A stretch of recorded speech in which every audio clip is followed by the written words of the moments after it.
rift between Prince William and Prince Harry is well and truly still alive. Too many painful things have been said. Prince Harry has confirmed there's a serious rift between him and his brother William. In a controversial move, Princes William and Harry will not stand together when they farewell their grandfather, Prince Philip. The Duke of Sussex was the first to leave Balmoral following his grandmother's death, with some reports that his wife Meghan was told to stay away.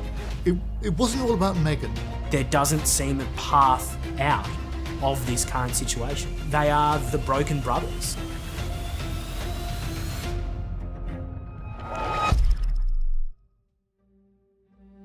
Prince William, Prince Harry, long thought to be the bright future of the monarchy, but that now is under threat. The brothers who grew up together have grown apart. The harmony between the two replaced by acrimony. Through historic news reporting, we will see how their upbringing unfolded in front of the world's cameras and the moments when the relationship soured. How did the bond of the once inseparable brothers become so broken, and will they ever be able to repair it? Hugh Whitfeld is the Europe Bureau Chief for 7 News Australia. He has reported on the royal family for years, through the highs and the lows, and witnessed historic moments firsthand.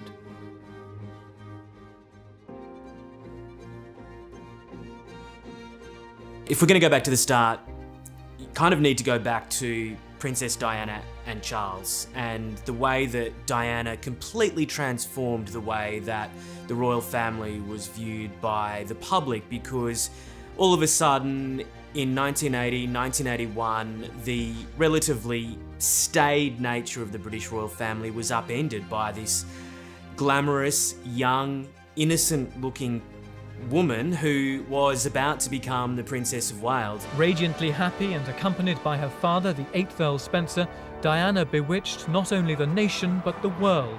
It meant there was a renewed interest and sense of glamour and mystique about the royal family, and new eyes watching them as well, because Princess Diana garnered so much press interest and general interest right around the world. Hundreds of children were excited about the event they'd been planning for months. Princess Diana was again given more roses and daffodils than she could handle. The Princess of Wales has been the best thing to happen to the monarchy probably in centuries. It's the Princess of Wales that's made the influence. Good evening. It's a boy. News of Prince William's birth was strapped to the railings at Buckingham Palace. Her Royal Highness the Prince of Wales has given birth to a baby son. God save the Queen! The young princess, still in her early 20s, alongside Prince Charles, standing on the steps of the Lindo Wing at St Mary's Hospital in Paddington, cradling this baby boy who would one day be king, was, you know, the dreams of all tabloid editors in London came true, and all of a sudden, women, men right around the world adored this not just young couple, but this young family. In September 1984, their second child was born, Prince Harry. In the 2 years since William had come into the world, Princess Diana had matured. She was now relaxed and confident, both as a princess and as a mother. Outside Buckingham Palace, many of the crowd had been waiting all day, and just before 6 o'clock, their patience was rewarded. Major Marsham of the Queen's household hung up the framed proclamation of the birth. It read, Her Royal Highness, the Princess of Wales, was safely delivered of a son at 4:20 p.m. today. I think once Harry arrived, all of a sudden there was this complete family.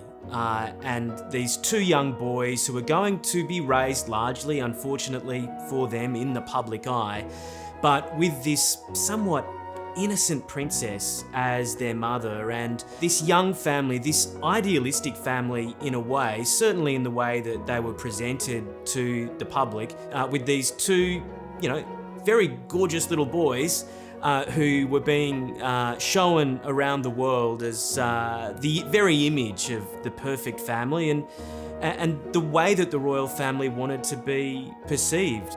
It's very clear that Diana wanted to be the best mother that she could be to those two boys, and you only have to look at the way that she wanted to be there for them, particularly when her marriage to Charles began to break down. Unfortunately, I think for all of them, much of the happy times that we see really did play out in public. You look at the vision of them coming down the water slide at Disneyland or Disney World in America, having the time of their lives, but in front of the full glare of the public. The Princess of Wales has agreed to Prince Charles's request for a divorce. A spokeswoman for the princess said that Diana will continue to be involved in all decisions relating to the couple's children, and she will continue to live at Kensington Palace. The divorce of their parents would have been enormously difficult, as anyone who's the child of divorce can appreciate. But to have it played out in full public view in what became known as the War of the Waleses would have been enormously difficult, and of course it will have impacted them. But the decision was made by Charles and Diana, probably led by Diana more than anyone, to keep the boys closer to home. And Eton is just across the Thames from Windsor. It's literally a 5-minute walk down the road. Harry's followed in his brother's footsteps ever since he was a toddler, from this West London nursery school, through Ludgrove, where he passed his common entrance, to Eton. Harry's been very clear in his memoir Spare that the relationship between the two boys wasn't always great when they were at Eton, and he's complained that William shunned him essentially and didn't really want to acknowledge Harry's existence. It's very clear that however much she tried to try and give them a normal upbringing, their lives are never going to be normal. They were never going to be normal. William was raised as a future king, and Harry was not.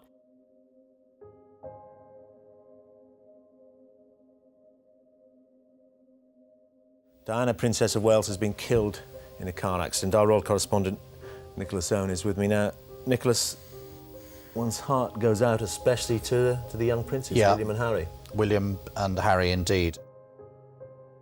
So when Diana died in August of 1997, William was 15 years old, Harry was 12 years old. They were on school holidays. It was the summer holidays up at Balmoral, with Diana's death overnight in Paris in the car crash was news to them in the morning here in the UK. He sat down on the edge of the bed. He put a hand on my knee. Darling boy, Mummy's been in a car crash. I remember thinking, crash? Okay, but she's all right, yes? I vividly remember that thought flashing through my mind. And I remember waiting patiently for Pa to confirm that indeed Mummy was all right. And I remember him not doing that. Here along Kensington Gardens, the crowd was 20 deep in parts. Proof, if it was needed, she was better loved than many of us knew. Here in the silence, every one of her people was having to come to terms with the terrible reality of her passing. The coffin, draped with the royal standard, bore 3 white sprays, tulips, lilies, and a small roundel of roses. On the roses, a card with a single word, Mummy. That little card nestled among the flowers, simply saying Mummy. I think when the world saw that, that was probably the most striking moment for people to realise that here were 2 young boys, just 15 and 12 years of age, who had lost their mother in such distressing and shocking circumstances, walking behind her coffin in the full glare of not just the 2 million people who'd lined the streets of London that day, but hundreds of millions of people watching on TV around the world. Between Diana's death and her huge funeral in London, Charles accompanied William and Harry around the grounds of Kensington Palace, which was their home with their mother, to greet some of those crowds who had come out to see them. And for William, at 15 years of age, knowing that the life that he was born into meant meeting crowds like that, to be doing that at 15 years of age, I think you can see in the pictures how uncomfortable he was with people he had never met, who had never met his mother, bawling in front of him. when at the same time he was trying to keep his own emotions in check, no doubt. And the same for Harry. It would have been a monumentally distressing and agonising time, not just for those two boys, but obviously for the entire family, in whatever way that they're perceived in movies or the media. I think everyone can put themselves in that position to receive such devastating news about a loved one.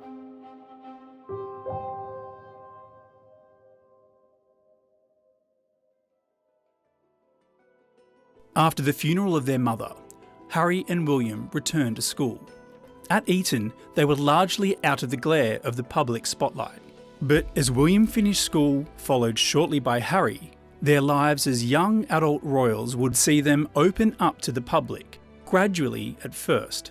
After they left Eton, both boys were given a little bit of freedom to try and find their feet, particularly Prince William, because he was able to go to St Andrews University in Scotland, which is pretty isolated compared to London, difficult for the tabloids to find him. There was an agreement for the most part with the UK press to leave Prince William alone, to allow him to enjoy his university years, and the same for Harry. He was able to travel to places like Australia, a bit of jackarooing, travel to Africa and explore the safari parks and get in touch with the endeavours that he wanted to pursue later in life, and also training with the armed forces. And ultimately Harry, of course, would serve tours of duty in the Middle East, and that too gave him an opportunity not to live a normal life because he wasn't a civilian as such, he was serving in the armed forces, but live a sort of life that was open to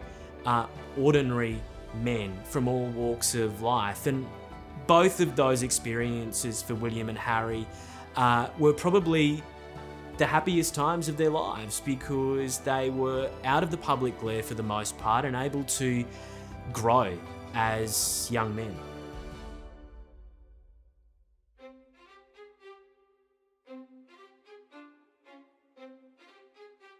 Harry, throughout his life, has been prone to lapses of judgment. It was in this pub near the estate that the 17-year-old is said to have been drinking and smoking cannabis. The local police say they will examine any evidence made available to them. Harry's public persona through the tabloids was unfortunately the Nazi uniform or playing strip poker in Vegas. The party prince is back. These photos of Harry, published by gossip website TMZ, reportedly show him playing a game of strip billiards in a Las Vegas hotel room with women he'd just met. William also knew how to have a good time. It was pretty clear as well. The paparazzi were able to capture him and Kate leaving nightclubs as well, and that's normal. But what's not normal is being ferried out the back door of a nightclub into a chauffeur-driven Range Rover with bodyguards to be taken back to Kensington Palace to spend the night. Harry, in his book Spare, for the most part, seeks to blame others and often say that he was encouraged into situations or wasn't given the right guidance, or staff let him down, or his family let him down. But ultimately Harry's an adult and he should be really taking responsibility for his own actions. I just want to be clear, are you really saying that third in line to the throne, or whatever you were, you taking a Class A drug is not a matter of public interest? Because I think that's a question people will have. Do you accept that is a matter of public interest for the press? I think what's a matter of public interest is the relationship between the institution with the tabloid media. Unfortunately for him, much of his 20s was played out on the front pages of British tabloids. That is not a comfortable place to be. And we must acknowledge that Harry was the victim, it has now been proven, of phone hacking. And parts of his life, including his relationships with girlfriends, including Chelsea Davy, were spread across the tabloids because his phone was hacked. And that is not something that he deserves. It's not something that anyone deserves. He was entitled to, and is entitled to, an element of privacy, even more so now, it must be argued, because he is not carrying out royal duties and is not taking from the public purse. But during the 20s, he was. And unfortunately for him, the actions of some reporters and private investigators in London led to that privacy that he would have hoped for and would have been entitled to, particularly when it comes to relationships, was lost. And he's now been compensated for that.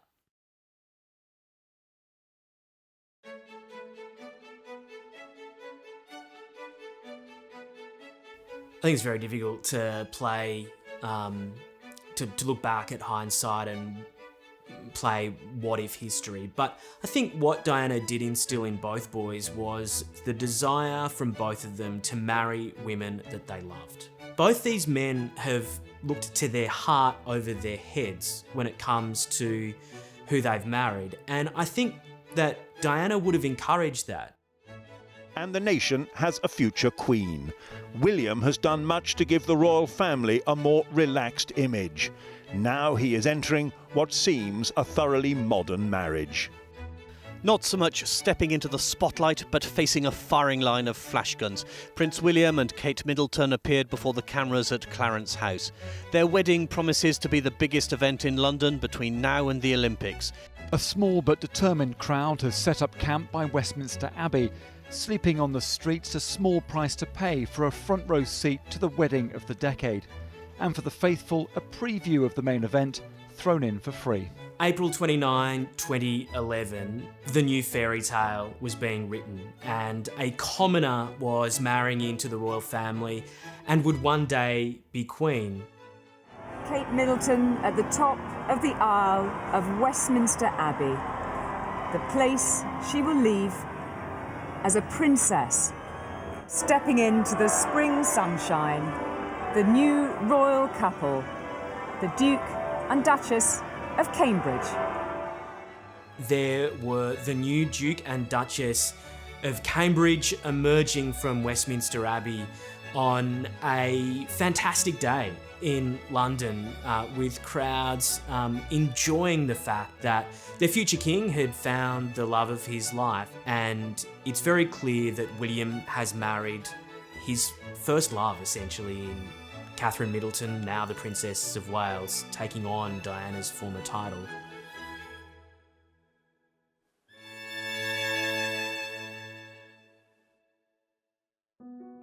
The trio were popular, not just in the UK, but across the Commonwealth. This was crucial to addressing an ongoing issue for the monarchy, the need to strengthen public support and to override the Republic movements. I think from the public's perception, over the next couple of months and couple of years, as William and Kate found their feet with their public roles and the sorts of issues that they were going to campaign on, that for the most part, it seemed as though Harry had found a sister as well. They looked like the perfect trio, the perfect family, and William and Kate seemed quite happy to have Harry at many of their events. At that time, there were two really powerful images for the royal family, because keep in mind, Charles had married Camilla, and the boys maybe weren't very happy with that relationship in the early years. William certainly has come to accept it. So the two big key weapons that the royal family had, particularly when it came to the Commonwealth, was Prince George, who William and Kate had taken to Australia, dubbed certainly here as the Republic Killer because he had been embraced by Australia so much. But also this trio of William, Kate and Harry, who were able to campaign together as young adults and embrace issues that young adults wanted to talk about. The key issue that they were working together on was mental health, and heads together. We have seen time and time again that unresolved mental health problems lie at the heart of some of our greatest social challenges. Heads Together wants to help everybody feel much more confident with their everyday mental health. The three of us, working with all of you in this room and others who will join us along the way, want to come up with practical ways of providing everyone who needs help with the right support and care. For William, Kate and Harry to do that together, they were able to put an issue that needed to be in the public realm into the public realm, and to do so in a sensitive, fun and easygoing way. And they were the perfect trio, not just for the tabloids to feed off, which is essentially what they were, but also for the monarchy to use as a way of showing that they were able to connect with any issue, really, that they needed to. And that's part of the modernisation of the monarchy over the last 15 or 20 years. At that time, though, when Harry was single, he did give an interview in New Zealand where he did say, for the most part, that he was really keen to find someone that he loved and to have that relationship that William and Kate had, a very easygoing, loving relationship that was able to be essentially shown off to the world. Does that feel like a big pressure to you, though, to make the right decision going forward? You presumably don't want that tag of a party prince. No, I've never wanted that. But as I said, you know, if people can genuinely trust that I'm going to make the right decision, and that whatever it is, hopefully I'll make them proud and make other people proud, then so be it. Seeing your brother settle down, does that put, not pressure, but does it make you think, actually, I'd quite like to settle down, have kids? But isn't that the same for everybody? You know, there comes times when you think, right, now's the time to settle down, or now's not, whatever the way it is. But I don't think you can force these things. You know, it will happen when it's going to happen. Of course, I'd love to have kids right now, but yeah, there's a process that one has to go through. And you know, tours like this is great fun. Hopefully, I'm doing all right by myself. It would be great to have someone else next to me, to share the pressure. But you know, time will come. Whatever happens, happens, I guess. I think that was probably the first time that we kind of got a sense that Harry was probably a little bit lonely in his personal life and was keen to find someone. So for all of the work that Harry, William and Kate had done together, Harry had found his own essentially little baby to nurture in terms of his public work, and that was the Invictus Games. At its core, Invictus is about meeting our military men and women with the respect they deserve.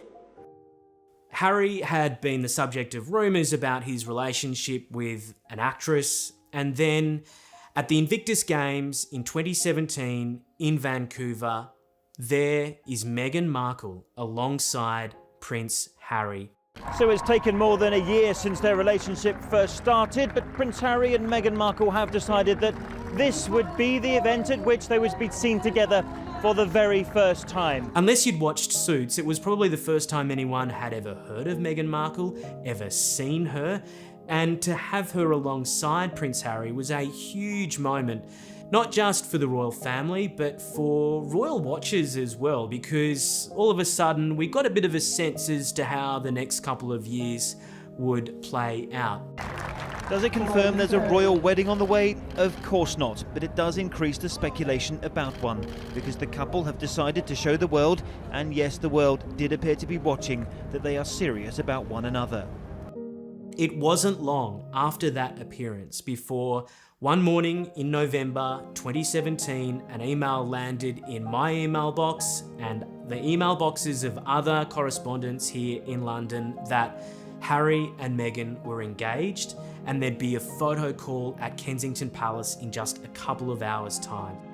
Is coming up to 2 o'clock. This is the scene in the gardens of Kensington Palace where Prince Harry and his bride-to-be, the American actress Meghan Markle, will emerge in just a few minutes. We scrambled down to the palace, to the gardens there. We were all arranged around the reflection pool in the gardens at the home where Harry had been raised alongside William by his mother and where he had been living as a young man. And it turns out that Meghan had been spending nights at Nottingham Cottage, where Harry was living, this pokey little cottage off to the side of the palace building itself. And down the steps they walked, Harry and Meghan with the ring on. It was a bit of a surreal moment to see, because there was Harry, proud and happy and a little bit nervous as well. And I think it gave us a sense that he was cautious. He was treating this with a sense of trepidation because he knew what had happened to his mother. And it was a real moment, I think, where we saw just how protective he was going to be of Meghan.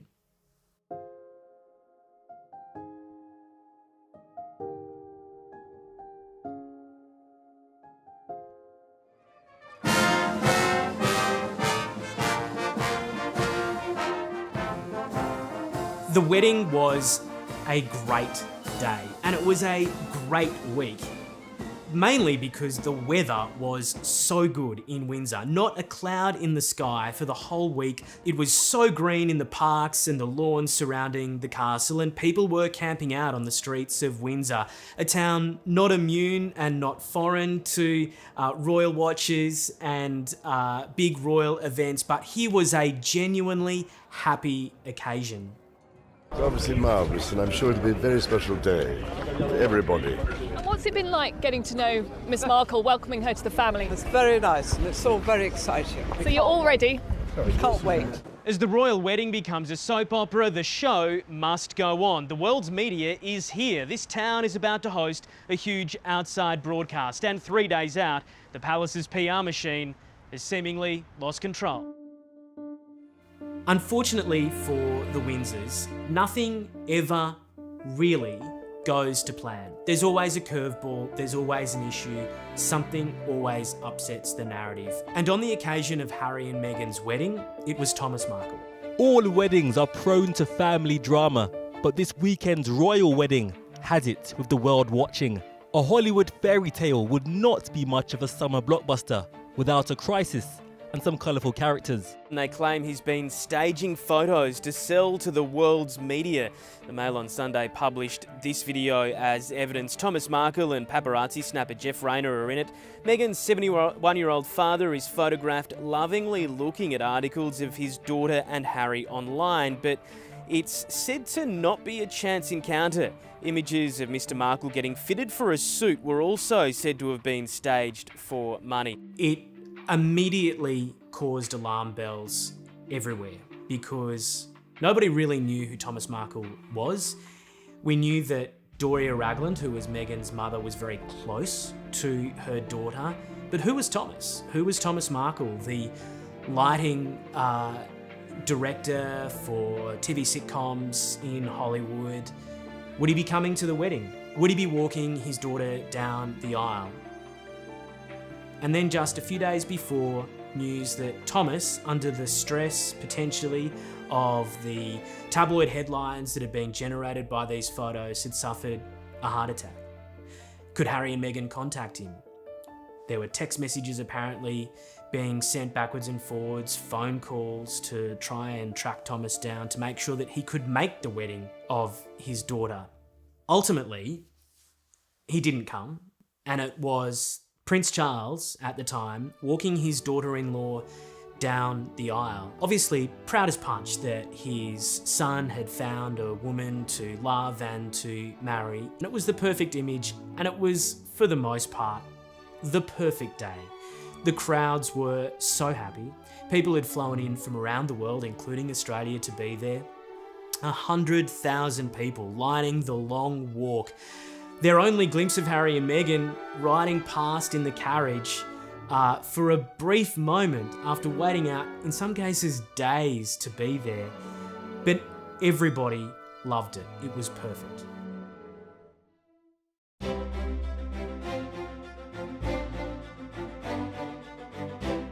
So after the wedding in May 2018, the royal family is on an absolute high, coming into summer after what was a magical day at St George's Chapel and the Windsor estate. Meghan was being integrated into this trio of William, Kate and Harry to become a foursome, the Fab Four, as they were dubbed by the British press. You'll often hear people say, well, you're helping women find their voices.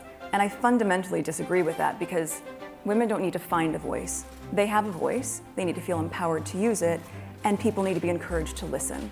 Kate, who had obviously been giving speeches over the course of her royal work, never really, it seemed, enjoyed it and always came across as a bit of a nervous speaker.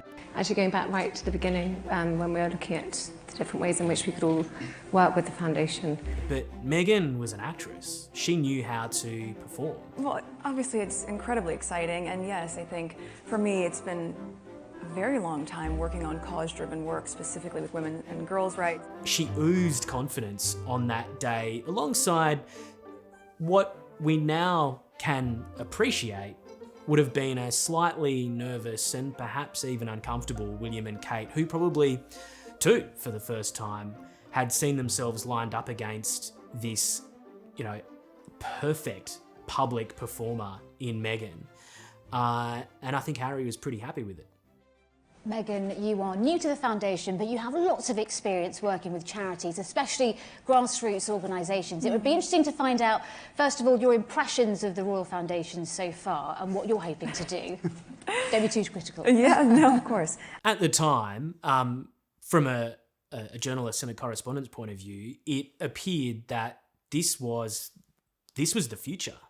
This was the future of the royal family. The future king, William, the future queen, Kate, and yes, the spare in Harry, but this star couple in the Duke and Duchess of Sussex as they had become. And I think looking ahead, it appeared to all of us that William was going to always obviously take the lead and couldn't always say the things that Harry and Meghan could because he was going to one day be king. But it appeared that Harry and Meghan were always going to be there to support his brother and the future queen and make sure that this monarchy was able to move into the future in a positive and modern way.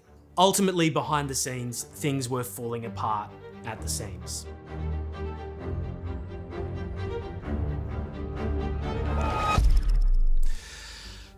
The rift between the brothers is still really as bad as it could possibly be. My name is Valentine Lowe. I'm the former royal correspondent for the Times newspaper in London. I'm also an author. I wrote a book called Courtiers about the advisors to the royal family. So I was a royal correspondent for the Times for 15 years, covered everything from William and Kate's wedding, Harry and Meghan's wedding, the Queen's funeral, the coronation, and more tours than I can possibly remember. When Meghan first appeared on the scene, she and Harry had a specially dedicated team, a very close-knit team, all women, and they were devoted to them. They really wanted to make this work. Meghan was this new person to the royal family. She needed help. She needed looking after, because it's very difficult to marry into the royal family, this strange ancient institution. And they could have believed in it. But as the months and the years passed, a lot of them felt they'd been manipulated by Meghan. They felt that she was never really intent on staying in the royal family. And a lot of members of staff felt badly treated by both of them, actually. And it was quite a bruising time. In general, royal palaces can be absolutely full of backstabbing. People are always jockeying for position. People are always trying to assert themselves. And you also have to bear in mind that it's a family. And you have different branches of the family. You could have, for instance, as was then, you would have William and Kate in Kensington Palace, and Harry and Meghan were set up in Buckingham Palace, and there was Prince Charles, as he then was, he was over at Clarence House. And all these different households would have their own agendas. And the people who worked for them would often pursue those agendas. And depending on how assiduous they were, it could get quite nasty. And sometimes you had quite serious fallings out between the different courtiers in the different royal households. It was at Christmas 2018 at Sandringham that William confronted Harry about Meghan. And Harry, in his book Spare, accuses William of pulling out tropes from the tabloids about Meghan being pushy and a bit above her station. And then the full-blown fight between the two brothers later on that Harry writes about in his book Spare, where there was this physical confrontation between William and Harry, and the disagreements were always over Meghan. I think the worst thing that happened to them, I mean, the most dramatic was the fight in Nottingham Cottage when Harry fell over and broke the dog bowl, pushed by William. But I think the most serious thing was William suggesting to Harry in the early days of his relationship with Meghan that perhaps possibly he was taking things too fast, and more generally, the coolness of William and Kate towards Meghan.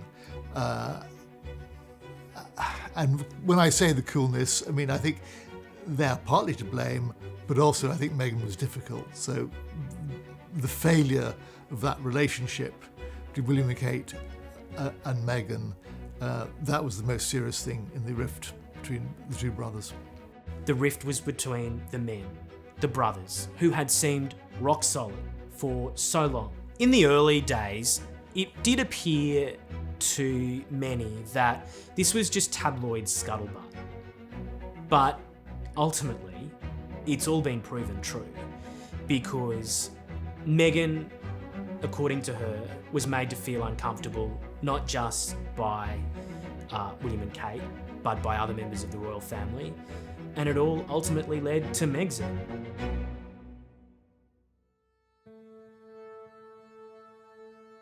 Late 2019, Harry and Meghan embark with Archie on this fantastic tour of Southern Africa, Angola, South Africa, Namibia.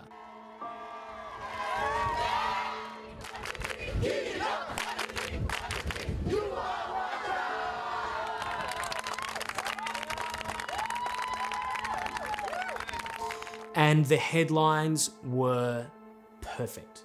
They were everything that they should have wanted. They were everything that the court at Kensington Palace had dreamt of. This meticulously planned royal tour where we were able to see that Harry and Meghan were able to reach out to these places. Southern Africa, a place so close to Harry's heart, where he had done so much charity work. I want you to know that for me, I am here with you as a mother, as a wife, as a woman of color, and as your sister. I'm incredibly proud to share that the UK is going to provide £8 million for a Skills for Prosperity programme, working with the South African government and other partners. Following them at the time, though, was an ITV documentary crew, and Tom Bradby had conducted the interview with William and Kate on the day of their engagement. He, in the mid-2000s, was a young royal editor at ITV who had been able to connect with these young men in William and Harry in a way that few other royal correspondents were able to, and ultimately he had able to become somewhat of a friend, a bit of a mate to these two boys. And so he'd been able to convince Kensington Palace that he was the right person to carry out a documentary. The difficulties between those two, William and Kate's household and Harry and Meghan's household, were really seen at their starkest around the time when the documentary about Harry and Meghan's tour of Southern Africa was about to come out. And William and Kate, just when that documentary was about to come out, William and Kate were on tour in Pakistan. There was a pointed moment where Tom asks Meghan if she's okay.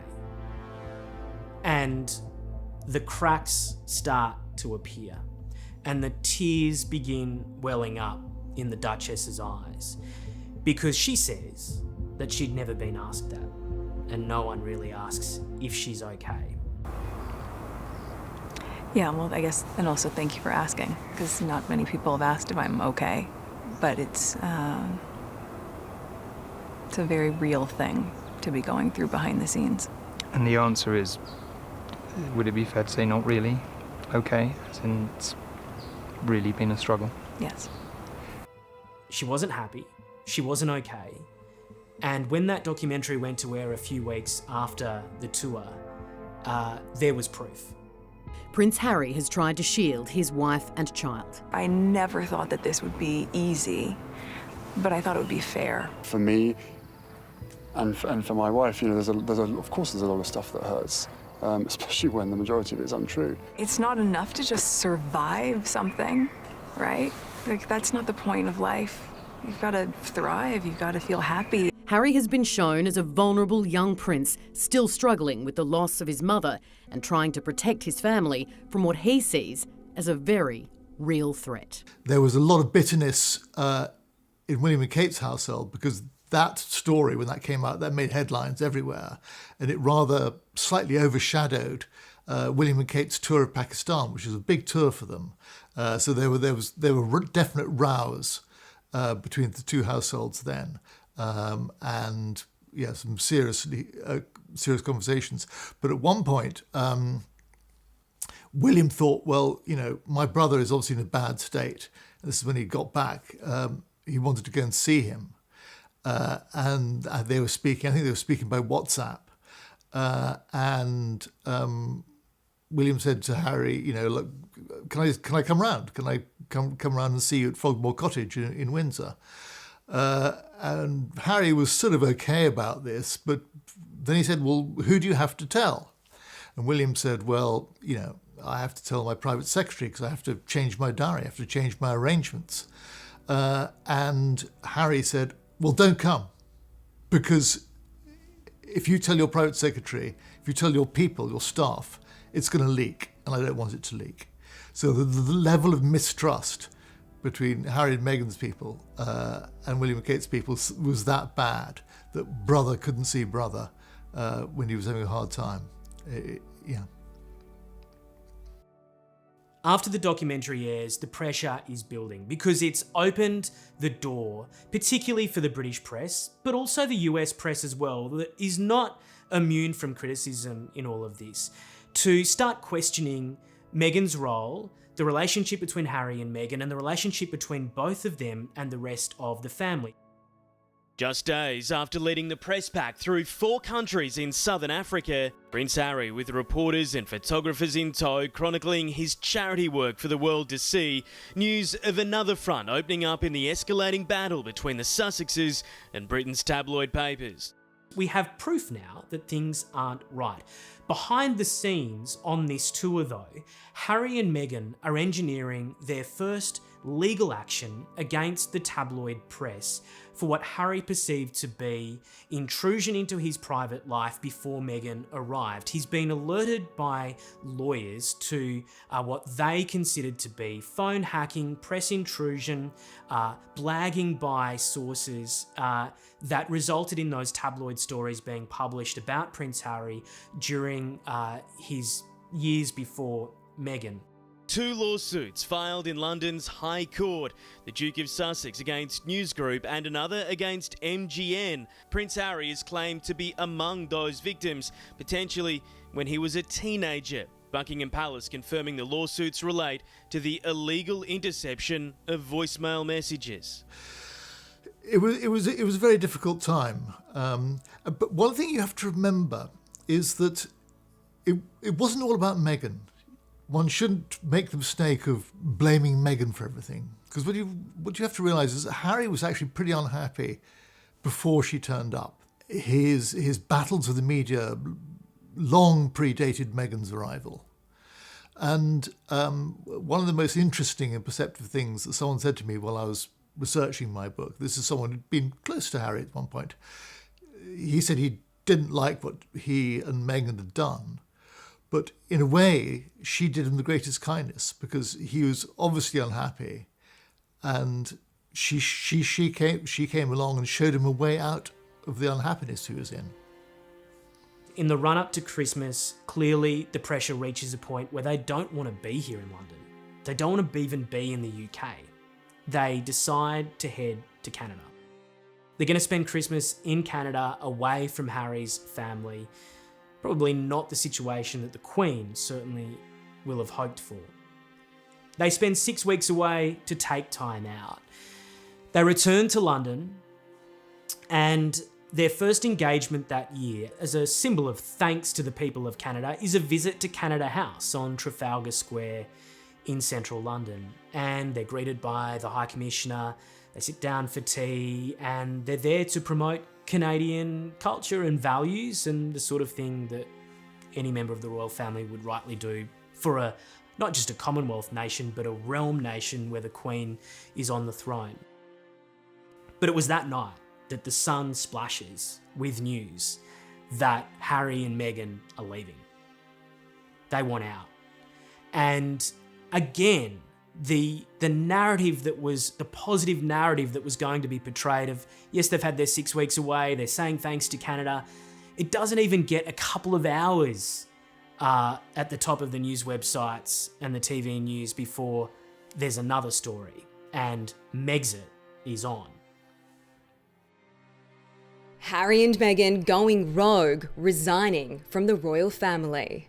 The way this has been handled is simply chaotic. The Sussexes, determined to do things their way, did just that, announcing the bombshell on Instagram. We intend to step back as senior members of the royal family and work to become financially independent while continuing to fully support Her Majesty the Queen. But the Queen wasn't told. That is therefore duplicitous or, at best, an extraordinarily irresponsible way to behave. Palace sources say the 93-year-old is deeply disappointed, releasing this terse statement. Discussions with the Duke and Duchess of Sussex are at an early stage. We understand their desire to take a different approach, but these are complicated issues that will take time to work through. It's a statement of someone who has been sort of bowled over by an unexpected announcement. Much like the rest of the world. Bombshell from Prince Harry and Meghan Markle. Senior members of the royal family appear blindsided. You've got the most recognisable members of the royal family, international superstars if you like, suddenly announcing tonight that they're going to step back as senior members of the royals. I mean, it is quite staggering news. What began with a fairy tale wedding is ending with a split. Confirmation of what one paper has dubbed a hard Megxit. The quote, "What Meghan wants, Meghan gets," is all too true, but I do think it's very sad that it had to end up in this way. 10 days after revealing they wanted out of the firm and following days of tense family meetings and palace talks, a deal. Harry and Meghan will make significant concessions to attempt what's been described as a more independent life. The Sussexes won't publicly use their royal styles as His and Her Royal Highness. They won't draw on public funds because they'll no longer carry out royal duties or represent the Queen, so that means no more royal tours. War veteran Harry will sever his military ties, including as Captain General of the Royal Marines. And they'll repay the $4.5 million bill for renovations at Frogmore Cottage, where they'll have to start paying rent. Harry and Meghan have decided that the UK isn't for them, the royal family effectively isn't for them, and, you know, that's it, off to Canada, pretty much. Meghan is already there. Harry expected to join his wife and son within days. He wants to make her happy, and she obviously wasn't happy. We didn't quite realise how much. It makes a very clean break, and everyone is clear about what they will be doing, and there will be no blurred lines. I think this is a good solution. But questions remain about security costs, how the couple will earn a living privately, and the nature of the commercial ventures they intend to pursue. Charles will continue to give Harry cash. From the Queen today, Harry, Meghan and Archie will always be much-loved members of my family. I recognise the challenges they have experienced as a result of intense scrutiny over the last 2 years and support their wish for a more independent life. Her Majesty saying she was particularly proud of how Meghan has so quickly become one of the family. It is my whole family's hope that today's agreement allows them to start building a happy and peaceful new life. But for the Sussexes, as one paper has put it, that freedom has come at a cost. Harry and Meghan are gone. Their royal lives are essentially over. And there's a gaping hole in the work carried out by the royal family because this star couple that had so effectively embraced work that so many other members of the royal family either were reluctant or simply couldn't do because it would have been uncomfortable for everyone involved, have walked away from this glorious opportunity that they had to carry out work that they'd been vocal about wanting to carry out.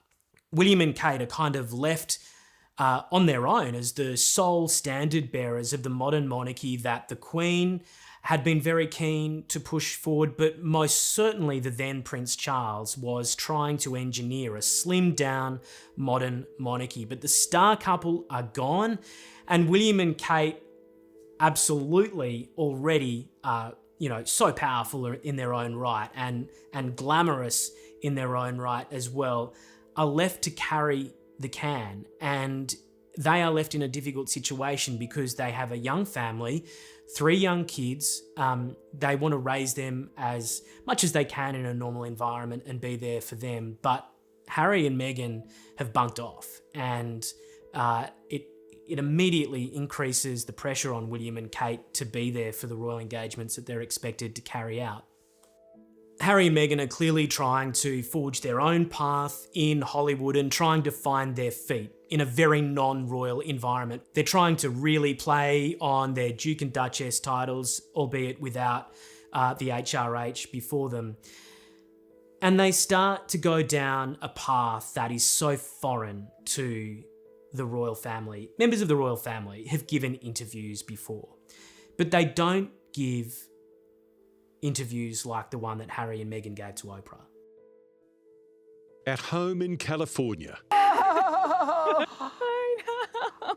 You really are having a baby. With a message for London. We did what we had to do. 1 year after they left the so-called firm, the Duke and Duchess of Sussex lay bare Britain's most revered family, its divisions. Did you make Kate cry? No. And dysfunction. The first mixed-race person to marry into the family claims during her first pregnancy, an unnamed royal figure raised race as an issue. Conversations about how dark his skin might be when he's born. What? Those were conversations that family had with him. Meghan says she sought palace help as she became dangerously depressed, but was turned away. Were you having suicidal thoughts? Yes. This was very, very clear. For Queen Elizabeth, unambiguous praise. Because the Queen, for example, has always been wonderful to me. Did you blindside the Queen? No. I've never blindsided my grandmother. I have too much respect for her. But for Prince Charles, Harry says his dad hasn't been returning his calls. There's a lot to work through there. You know, I feel really let down. It's clear that there are scores that Harry and Meghan feel the need to settle. It's ugly, it's uncomfortable, and it's all being played out in the public realm. There was a lot of fear surrounding it. I was very scared of having to offer up our baby, knowing that they weren't going to be kept safe. He won't be given security. He's not going to be given a title. Usually when families have disagreements, it's in person, over the phone, via WhatsApp.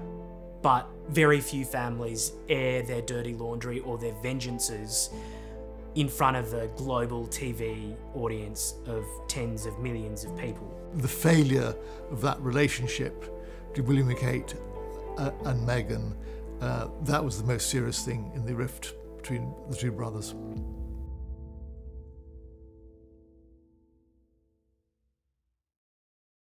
Just 1 month after the bombshell Oprah interview aired, the House of Windsor was rocked again with the passing of their beloved patriarch.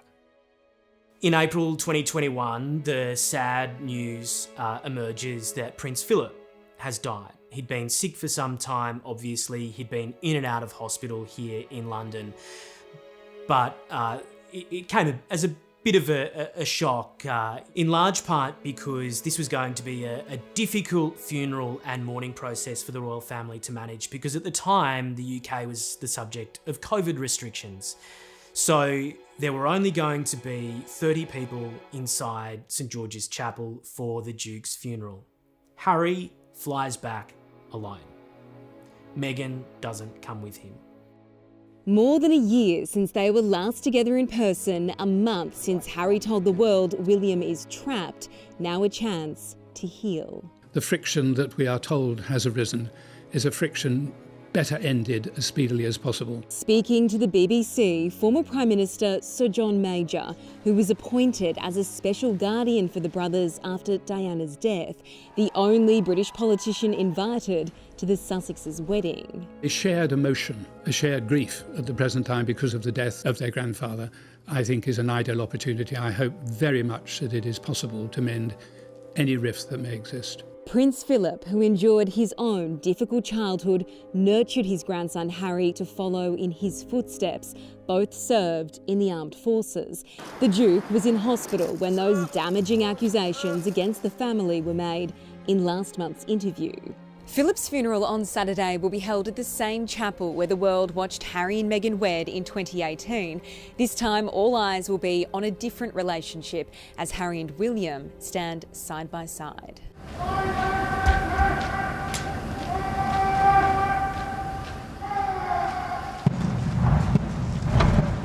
It was a ceremonial funeral with no fuss, designed by Prince Philip himself, just like his hearse. A modified Land Rover to carry his coffin to St George's Chapel. On top of the casket, in a sealed envelope, a private note from Her Majesty.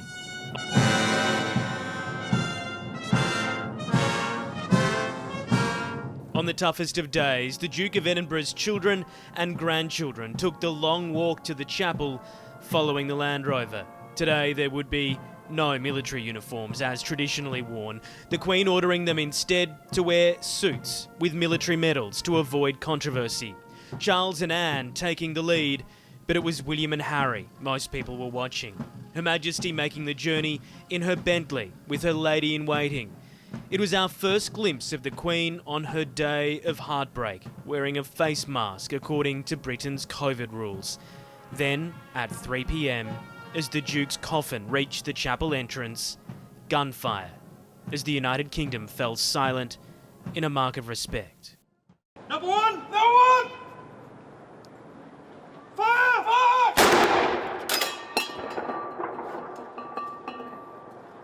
Inside the chapel, a haunting image of the Queen, alone and barely visible, with a big hat and that mask hiding her face. Socially distant from the rest of her family, listening to the Dean of Windsor giving thanks for the remarkable life of her husband. With grateful hearts, we remember the many ways in which his long life has been a blessing to us. We have been inspired by his unwavering loyalty to our Queen, by his service to the nation and the Commonwealth, by his courage, fortitude and faith.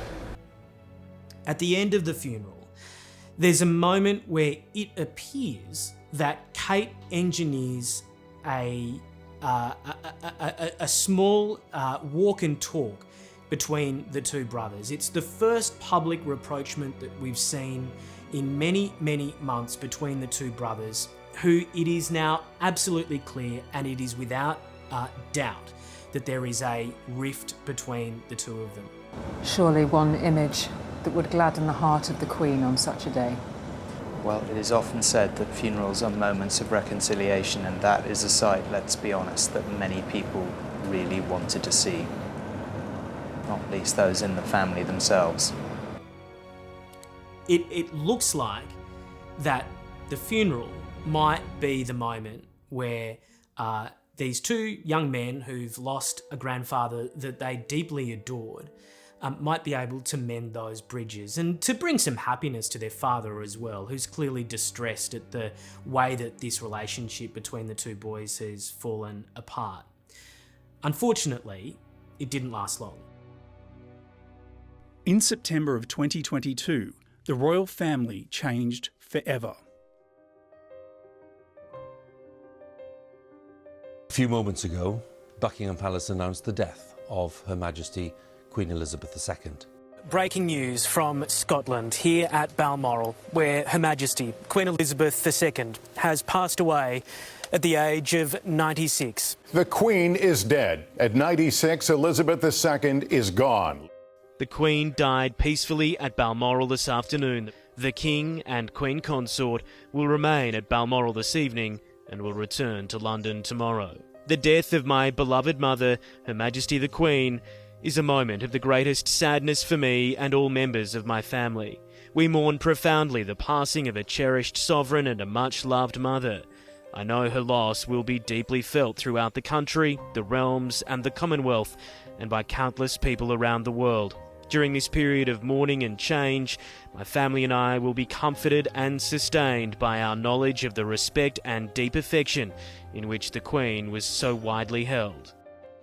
September 2022, the Queen's death catches many people off guard. Yes, we knew that she was sick, but just a few days before, we'd seen the Queen, albeit looking frail, at Balmoral for the changeover between Prime Ministers Boris Johnson and Liz Truss. That happened on the Tuesday, but by the Thursday, Her Majesty had died. It is a day of great loss, but Queen Elizabeth II leaves a great legacy.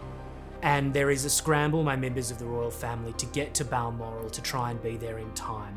A procession of senior royals then scrambled to be by her side. Prince William drove his uncles Andrew and Edward and the Countess of Wessex to join the rest of the family. Too late though, to see their mother and grandmother before she died. Prince Harry also rushed to Balmoral alone, visibly upset, more than an hour after her death was announced to the world. Harry and Meghan had been in Europe to promote the impending Invictus Games in Dusseldorf in Germany, and they'd in fact carried out an engagement in England as well. So they were in the country, which was quite fortuitous, but it meant that it exposed again the just how outside the royal family Harry was now perceived, because Prince William, Prince Andrew, Prince Edward were able to scramble to Balmoral on a royal flight. Harry is left behind to catch a commercial flight to Aberdeen. An early exit for the Duke of Sussex. Harry, the King's youngest son, fast-tracked airside at Aberdeen Airport on a commercial plane shortly before his brother boarded a jet. Their final destination, Windsor, staying hundreds of metres apart. The Duke by himself mingling with staff before boarding a British Airways flight to London, ending a very short-lived family reunion. So if Harry felt like he was on the outside, there was proof that he most certainly was, albeit to some extent of his own making, because keep in mind it was Harry and Meghan's decision to leave royal duties. On the long walk in Windsor, they were commemorating the long life of Queen Elizabeth. Windsor Castle was her favourite home, and the 96-year-old was returning to it now forever, into the embrace of a welcome that broke all precedent. She travelled from one end of the country to the other these last 10 days, but here the journey was nearing its end. For most who came to say goodbye, it's difficult to imagine the Britain of 1952 when Elizabeth became Queen, but it's even harder to imagine a Windsor and a world without her.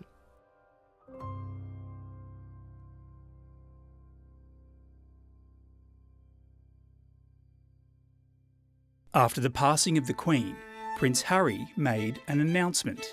It's soon apparent that Harry is working on a memoir.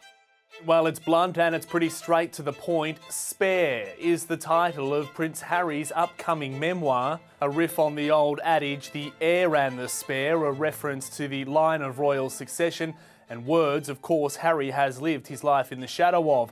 Publisher Penguin Random House says that for Harry, this is his story at last, and it's told with raw, unflinching honesty, and that should, royal watchers say, raise nerves within the palace.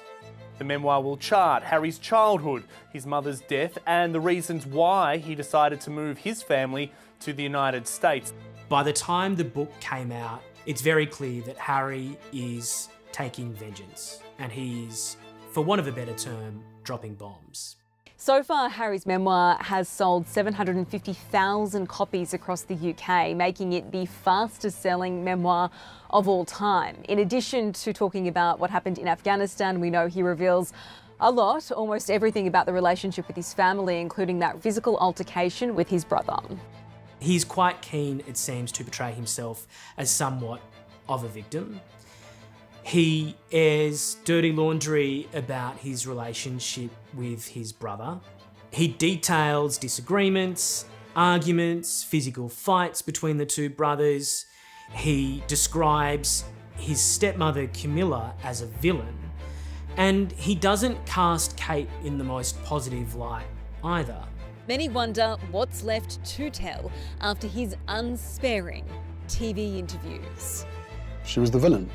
Talking here about his stepmother, the Queen Consort. How was she dangerous? Because of the need for her to rehabilitate her image.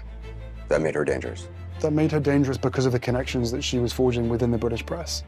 It means that William doesn't just have reason to fall out with his brother, but his father, who is now the king, is overwhelmingly disappointed, no doubt, in his son for going after the love of his own life in print.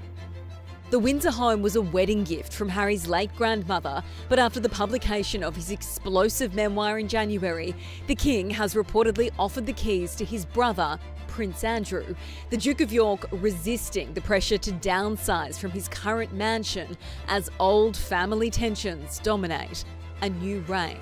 So the feud reaches a new high point, where Harry is literally publishing details of this family breakdown for the world to read, and it would seem for profit.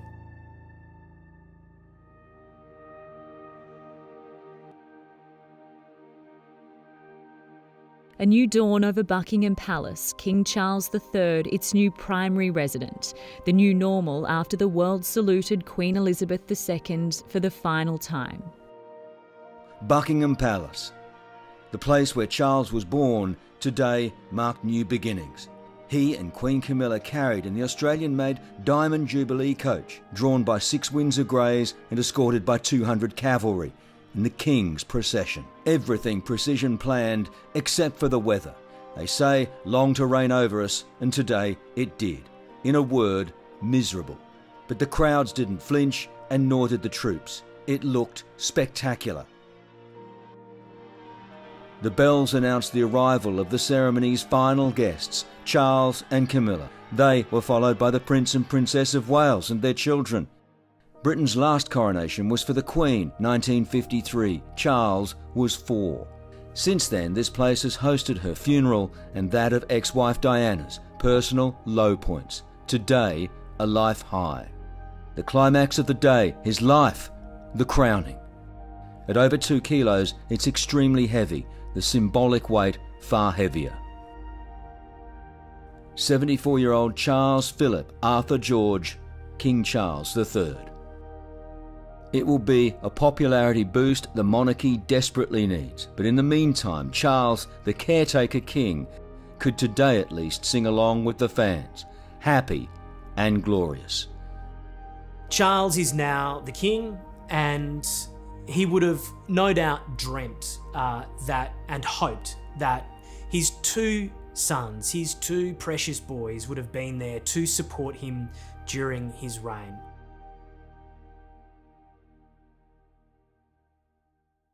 In reality, it's only William and Kate who are really there in this slimmed-down monarchy, alongside, yes, Princess Anne and the new Duke and Duchess of Edinburgh, Edward and Sophie. But because Harry and Meghan are gone, there's a gaping hole of youth in the royal family and those who are available to carry out royal duties. And that is exacerbated in early 2024, when Kate goes into hospital for 2 weeks for abdominal surgery. She's out of action for many, many weeks. When it comes to Princess Kate's recent health woes, they've stayed mum. Kate Middleton, the Princess of Wales, was admitted to the hospital for a planned abdominal surgery. The precise details are top secret, with reports suggesting the Duchess is determined to keep her health battle private. I think the palace view is always to minimise the amount of information that you put out, because everything you put out prompts more questions. Every new thing you do sparks another 24 hours or another week of coverage. William cancels engagements to look after his wife and, of course, their 3 young children. On the day that it is revealed that Kate is already in hospital for her abdominal surgery, the King needs to go in for an enlarged but benign prostate. So we are forewarned that Charles needs to go into hospital. He spends the weekend in the same private London clinic as his daughter-in-law, but it emerges a week later that the King has cancer. It's the mantra the royals have lived by for decades. Never complain, never explain, but not anymore. In January, King Charles underwent surgery for an enlarged prostate. Then came a shock announcement. Buckingham Palace has released a statement revealing the news that Prince Charles has been diagnosed with cancer. We've received breaking news from Buckingham Palace, which has announced that the King has been diagnosed with cancer. Buckingham Palace says His Majesty has today commenced a schedule of regular treatments, during which time he's been advised by doctors to postpone public-facing duties. After the announcement that Charles does have cancer is made, Harry very quickly tells the world that he is going to travel to the UK to see his father. And in fact, he's very quickly at LAX for the flight across to London. He touches down and is granted barely half an hour with his father at Clarence House. And then very quickly is back out to Heathrow to head back to LA. Prince Harry jumped on a plane immediately and headed over here from his home base in California. He touched down and went straight to Clarence House for a 45-minute meeting with his father. I jumped on a plane and went to go and see him as soon as I could. How was that visit for you emotionally? Look, I love my family. The fact that I was able to get on a plane and go and see him and spend any time with him, I'm grateful for that. What's sort of your outlook on his health? That stays between me and him. It's almost absurd that a father and son relationship has descended to the point where Harry isn't even invited up to Sandringham to spend the night with his father and not just even support him, but be there. The Duke of Sussex is MIA at one of the most difficult times for the monarchy. We come on air this morning with some major breaking news. It was a message unlike any before from the Princess of Wales. After weeks of worry, questions and speculation about her health, Britain's Princess Kate has publicly revealed she is being treated for cancer.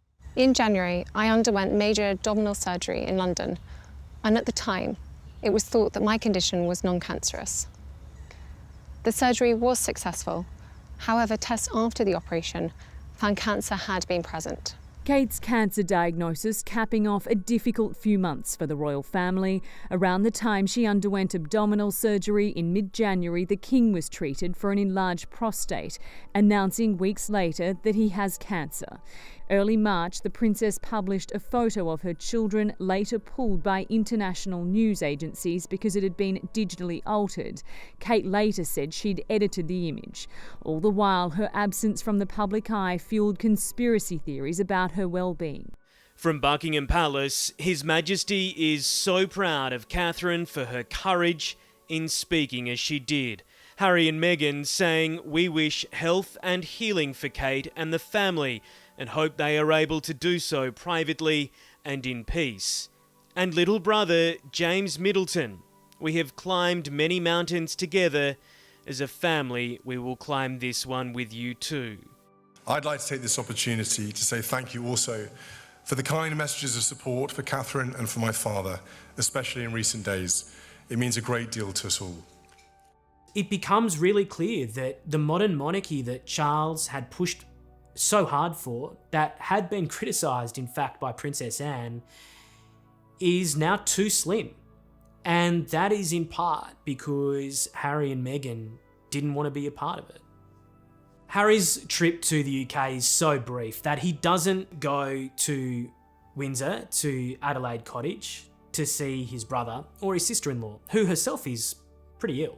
But now the relationship is so broken that they don't even see each other. I just don't see them coming back. Obviously, King Charles's illness, that prompted Harry to come back to see his father. But I can't see any signs of any serious rapprochement between the brothers. There might be a bit more of a rapprochement between father and son, but it's going to be a slow and painful process. And Meghan has no desire to come back. She's just launched this new brand, hasn't she? So she's definitely, her life is in America, and where her life is Harry's life is. And of course, that's where the kids are going to be. So I can't see Harry coming back in any significant way. He might come back a bit more often. Maybe if the family relations improve a bit, you might see him occasionally at sort of family functions. But carrying out official duties, I think that's probably a bit of a stretch. At various points over these last couple of years, there are long periods of silence between the two brothers. There are text messages that don't get answered. It is a complete disintegration of what was a very, very strong bond between these two little boys who became teenagers, who became young men, with important roles to carry out in a millennium-old monarchy. And it is William who is now on his own. And at some point, William will be king.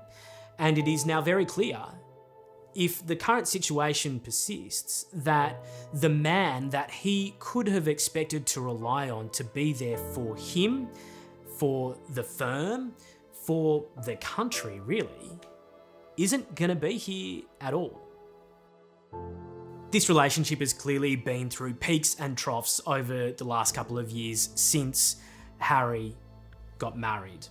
But it would appear that right now, this relationship is so broken that it appears so irretrievable. Not even the king's diagnosis has been able to restore or repair any element of this relationship. If Charles gets very, very ill, which I hope won't happen, but it's possible because we don't know what's going on. It's possible the brothers could see each other. That even they would think, we've got to overcome this rift and just put on a good face for the sake of our dad. Because don't remember that famous thing that Charles said, "Don't make my final years a misery." So they might put on a good show.